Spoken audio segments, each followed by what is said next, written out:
world has two sets of values, one for Israel and one for everyone else. This was made very clear in the British press by actress Maureen Lipman, who has publicly stated she is dropping her support for the Labour Party.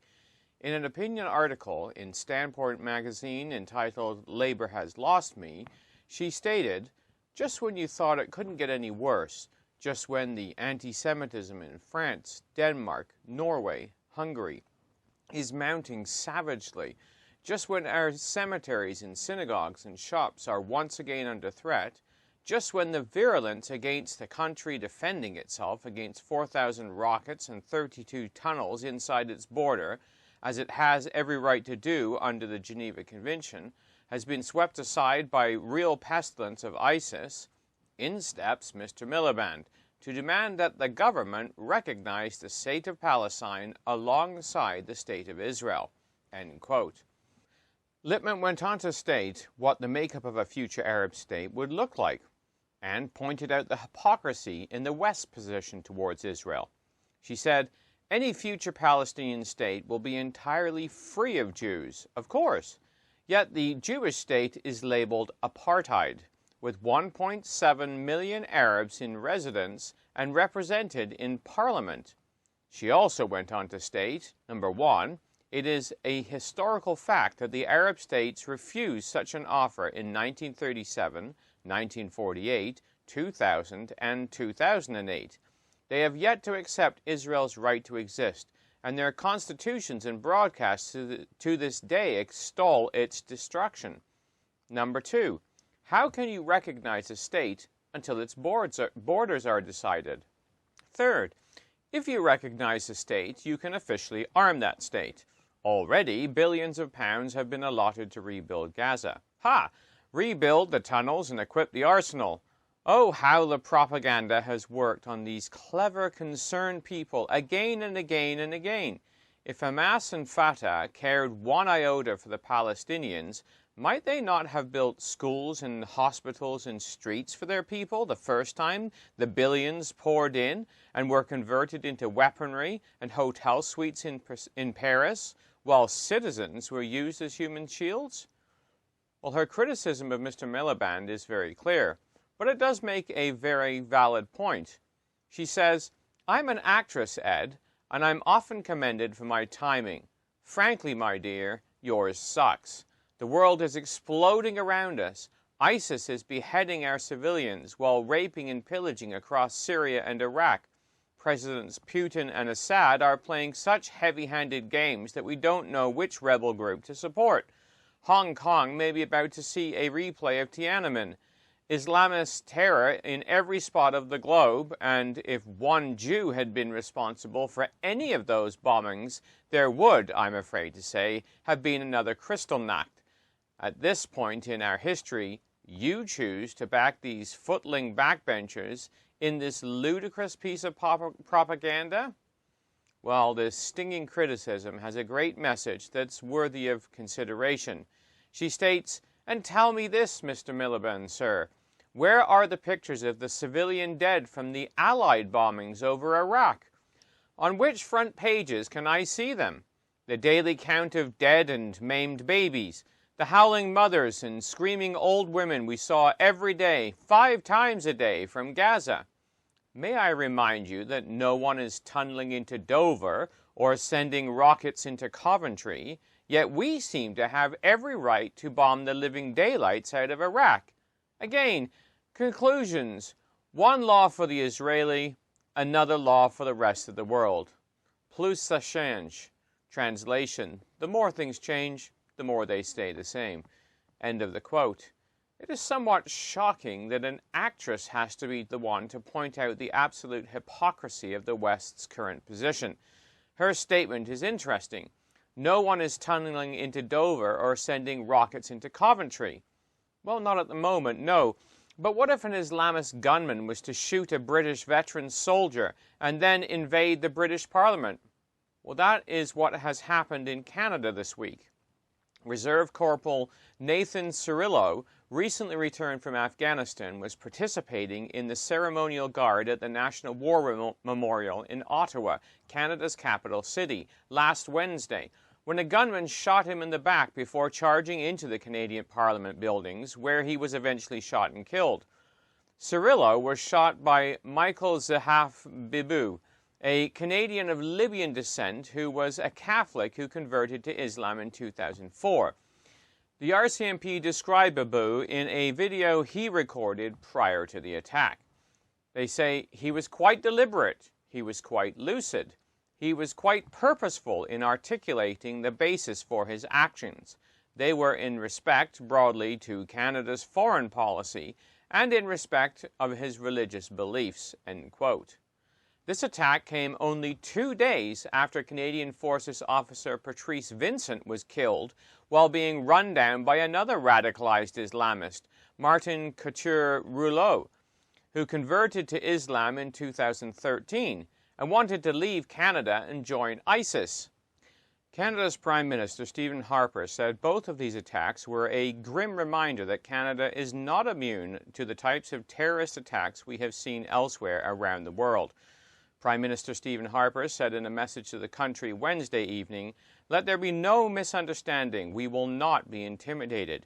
He went on to reconfirm Canada's commitment to work with our allies around the world and fight against the terrorist organizations who brutalize those in other countries with the hope of bringing their savagery to their shores.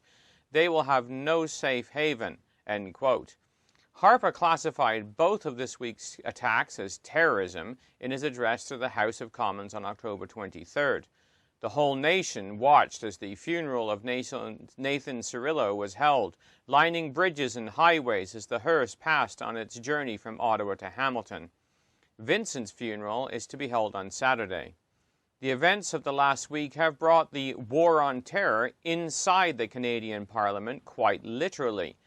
This serves to remind Canadians and other young lion nations of Israel's precarious position in the Middle East, being surrounded by extremist Islamic states and threatened by Hamas, Hezbollah, Iran, and ISIS. So while British politicians are throwing their hat in the ring with the Islamist extremists like Hamas who run the Gaza Strip, Canada is under attack from rogue elements radicalized by the same ideology. How long will it be before the West wakes up? Well, Netanyahu has been begging the world to wake up and smell the Iranian coffee. ISIS is a huge threat in the Middle East, but Iran is a greater one, both motivated by the same radical Islam as Hamas and Hezbollah. Consider Netanyahu's comments to the UN this last September, as reported by the Wall Street Journal. He said, Iran's nuclear weapons capability must first be dismantled. To defeat ISIS and leave Iran as the threshold nuclear power is to win the battle and lose the war. When it comes to their ultimate goal, Hamas is ISIS and ISIS is Hamas. This goes back to his statement from 2012, when Netanyahu addressed Obama. He said, "I think that, as you said, when Americans look around the Middle East today, they see one reliable, stable, faithful ally of the United States, and that's the democracy of Israel. Americans know that Israel and the United States share common values, that we defend common interests too, that we face common enemies. Iran's leaders know that too. For them, you're the great Satan, we're the little Satan. For them, we are you and you're us. And you know something, Mr. President? At least on this last point, I think they're right. We are you and you are us. We're together. So if there's one thing that stands out clearly in the Middle East today, it's that Israel and America stand together." End quote. Yet, constantly today, Israel is being forced to stand alone, abandoned by allies such as Britain, with the recent vote to recognize a Palestinian state. America's role in frustrating Israel's attempts to defend itself is also seen. Some European states, not surprisingly, are going further. Sweden voted to recognize Palestine as an official state on Thursday of this week. How are we to understand these events? Well, we must turn to the Scriptures to see the picture painted by the divinely inspired prophets. The Scriptures paint a clear picture of how things line up in the time of the end, which is rapidly approaching us, The book of Isaiah points out a picture of Gentile nations assisting in the return of the Jews to the land of Israel. We read in Isaiah 49, verses 22 to 23, "Thus saith the Lord God, Behold, I will lift up mine hand to the Gentiles, and set up my standard to the people. They shall bring my sons in their arms, and thy daughters shall be carried upon their shoulders. And kings shall be thy nursing fathers, and queens thy nursing mothers. They shall bow down to thee with their face toward the earth, and lick up the dust of thy feet. And thou shalt know that I am the Lord, for they shall not be ashamed that wait for me." It is later that Isaiah identifies these Gentile nations with the Tarshish forces who would bring the Jews back to the land and begin the process of rebuilding. We read in Isaiah chapter 60 in verses 9 to 10, "Surely the isles shall wait for me, the ships of Tarshish first, to bring thy sons from far, their silver and their gold with them, unto the name of the Lord thy God, to the Holy One of Israel, because he hath glorified thee. And the sons of strangers shall build up their walls, thy walls, and their kings shall minister unto thee. For in my wrath I smote thee, but in my favor have I had mercy on thee." Well, the mercantile Tarshish and young lion powers identify with Britain. See the Bible magazine, volume 26, number 1, and volume 26, number 4, both downloadable from the Bible magazine site. It is historically established fact that Britain, New Zealand, and the Australian forces pushed the Ottoman Turks out of Palestine to make way for the Jewish state to be formed there since. Hence the words of Ezekiel, chapter 38, where we read of Israel in the last days. "After many days thou shalt be visited. In the latter years thou shalt come into the land that is brought back from the sword, and is gathered out of many people, against the mountains of Israel, which have been always waste, but is brought forth out of the nations, and they shall dwell safely, all of them." Verse 8.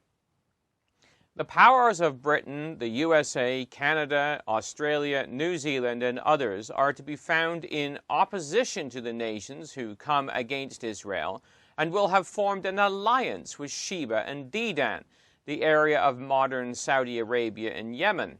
We read in verse 13 of Ezekiel 38, "Sheba and Dedan, and the merchants of Tarshish, with all the young lions thereof, shall say unto thee, Art thou come to take a spoil? Hast thou gathered thy company to take a prey, to carry away silver and gold, to take away cattle and goods, to take a great spoil?" Well, here the Tarshish powers stand in opposition to the Gogian Confederacy that comes from the uttermost parts of the north and is comprised of nations spanning from France across Europe to Russia. The book of Daniel paints a picture of a northern and a southern confederacy struggling for control over the Holy Land. We read in chapter 11, verse 40, "At the time of the end shall the king of the south push at him, and the king of the north shall come against him like a whirlwind, with chariots and horsemen and many ships. And he shall enter into the countries, and shall overflow and pass over. He shall enter also into the glorious land, and many countries shall be overthrown. But these shall escape out of his hand, even Edom and Moab, and the chief of the children of Ammon." Well, the Southern Confederacy creates a defensive line that incorporates modern-day Jordan, but they are unable to rescue Israel from the hands of the northern invader. That job will be reserved for divine intervention. In the kingdom age, it will be the kings of Tarshish that bow the knee to the Messiah as he establishes rule in Jerusalem.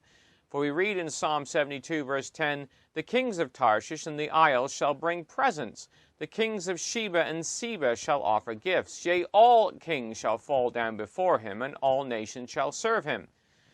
Bible students reading these scriptures were confident that God intended Britain and the young lions to perform a task.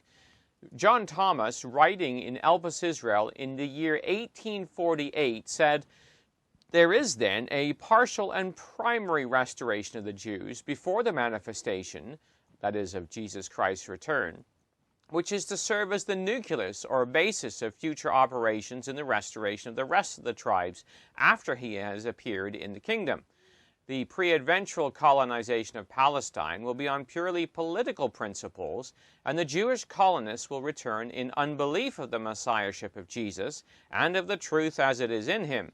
They will immigrate thither as agriculturalists and traders in the hope of ultimately establishing their commonwealth, but more immediately of getting rich in silver and gold by commerce with India and in cattle and goods by their industry at home under the efficient protection of the British power. While reading the scriptures, John Thomas was confident that Britain would be the tool God would use to bring this plan about. He continued, "I know not whether the men who at present contrive the foreign policy of Britain entertain the idea of assuming sovereignty of the Holy Land and of promoting its colonization by the Jews. Their present intentions, however, are of no importance one way or the other, because they will be compelled by events soon to happen to do what under existing circumstances heaven and earth combined could not move them to attempt. The finger of God has indicated a course to be pursued by Britain which cannot be evaded, and her counselors will not only be willing but eager to adopt when the crisis comes upon them. The decree has long since gone forth which calls upon the Lion of Tarshish to protect the Jews. Upwards of 1,000 years before the British were a nation, the prophet addressed them as the power at evening time that should interest themselves on the behalf of Israel." Well, this was written in 1848, and what is remarkable about Thomas's predictions is that it happened some 70 years after he wrote it, when General Allenby led the British coalition into Jerusalem in 1917. However, Britain's interests were its own, as Thomas predicted. He said, "As I have said elsewhere, the lion power will not interest itself in behalf of the subjects of God's kingdom from pure generosity, or piety towards God, or love of Israel, but upon the principles which actuate all the governments of the world, upon those, namely, of the lust of dominion, self-preservation, and self-aggrandizement." Britain interested itself in the plight of the Jews as long as it pleased itself. Toward the end of the Second World War, Jewish homeland-supporting Prime Minister Winston Churchill was ejected from office and replaced by Clement Attlee, with the anti-Semitic Ernest Bevin as the Foreign Secretary. At the time, it seemed as though the Jewish plight had suffered a supreme setback, but in the providence of God, it provided the impetus for Israel to stand up as a nation by itself, throwing off the cloak of English colonialism. Had Churchill remained in office, things might have been very different. He did return, but by then the independent state of Israel had been born, choosing the name demanded by the prophet Ezekiel when he described the invasion of the land in the latter days. Ezekiel 39 verse 7, he says, "So I will make my holy name known in the midst of my people Israel, and I will not let them pollute my holy name any more. And the heathen shall know that I am the Lord, the Holy One of Israel." Today we see a different picture. America is semi-hostile to Israel and has pulled out of the Middle East, not wanting to put boots on the ground, according to President Obama. The result of this has been the reluctant cooperation, bordering on an alliance, albeit unspoken and denied, between Saudi Arabia and Israel against the Iranian threat. However, whatever advances in the divine scheme are moved ahead during Britain's and America's stubborn resistance against the course God has indicated they will take in the time of the end, the angels are at work. Consider the statement of the angel Gabriel, who was working behind the scenes in Daniel's day. He says in Daniel 10, verse 11, "But the prince of the kingdom of Persia withstood me 21 days. But lo, Michael, one of the chief princes, came to help me, and I remained there with the kings of Persia." So the angels have their work cut out for them in directing world events and ruling in the kingdom of men, sometimes with opposition from those they are directing from behind the scenes. The Bible predicts boots on the ground in the time of the end, and physical presence of Britain, America, and other young lions at the time of the end. Interestingly, the Washington Times reported Republican Senator Lindsey Graham of South Carolina as stating, "There is no way I can see to fix the problem in Iraq and Syria without American ground troops." He said on CNN, "You need boots on the ground. These are human beings with hopes and dreams. Mr. Graham said it will take more than 4,000 troops to complete the mission of defeating the Islamic State known as ISIS or ISIL. He also said it will take too long to make progress against the terror group if American troops are not involved on the ground, and that group will only get stronger during that time. The job of the commander-in-chief, he said, is to protect the country. I think most Americans understand that if we don't defeat the Islamic State, if they survive our best shot, we are not safe. So we see the sting of ISIS and radical Islam reaching into the heart of Canada. We contemplate what it will take to bring the mother lion and the other young lions back into line with the divine objective. It has happened before, on 9/11 in America, in Britain via the London bus bombings, for Australia with the Bali bombings in Indonesia. The West has to realize there is a principle that was laid down long before America or Britain were nations. It's Genesis chapter 12 and verse 3, where God states, "I will bless them that bless thee, and curse him that curseth thee, and in thee shall all families of the earth be blessed." Those who lift up their hand against God's people to curse them will be cursed. God will bring about his purpose. What will compel these nations to act? Only God knows. In the meantime, we continue to watch the Bible in the news. This has been Jonathan Bowen joining you.